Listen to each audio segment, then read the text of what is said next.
Earlier that same day, United Flight 585 literally fell out of the sky, crashing nose first into Widefield Park.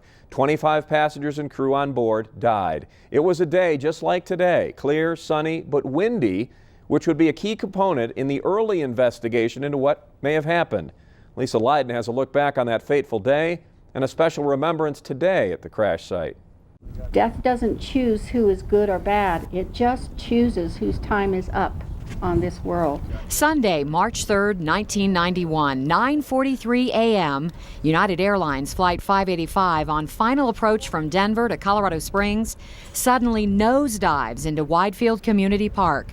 The impact so severe, the Boeing 737 was reduced to tiny pieces, a 10-foot deep crater marking the end of its tragic flight. It was obvious that the airplane was a total loss and there were no survivors. But people held out hope in spite of what they were witnessing. A small army of emergency responders and volunteers combed the debris for any sign of what may have caused the crash. The National Transportation Safety Board reports tonight that the plane's flight data recorder shows that during the last 45 seconds of Flight 585, airspeed was consistent with a normal final approach speed. For families of the victims, 8 years passed before a final cause was revealed, a rudder malfunction that thrust the plane straight down.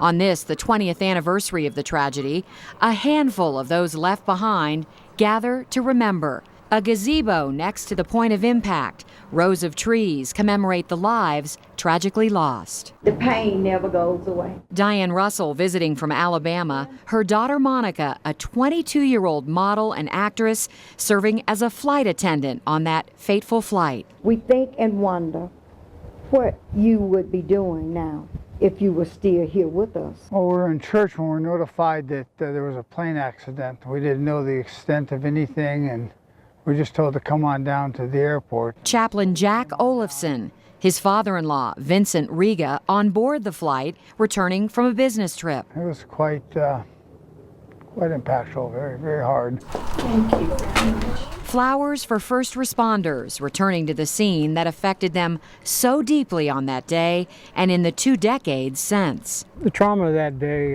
emotionally is very overwhelming. It took 19 years for Lewis Matthews to come back here. Another former member of Security Fire, too emotional to talk. A letter left among the flowers and mementos. A letter from one of the young searchers called on to comb the debris. Please find solace in the fact that your loved ones' remains were treated with respect while we collected them. They will never be forgotten. Never forgotten, like Pam Gertz, her daughter just 14 at the time, now with 2 kids of her own. There are similar stories for all 25 on board Flight 585. Although 20 years has passed, the memory of that day remains so fresh for so many. A simple memorial keeping memories alive for lives ended so tragically. In Widefield, Lisa Leiden. Today is a great day of remembrance. News First 5. Well, that was a difficult day for so many. Now, at the onset of the investigation into what happened, wind shear was a major focus, but as you heard, ultimately it was linked to rudder control problems. As a result of the 585 crash and another one involving a 737 a few months later, Boeing redesigned the rudder system.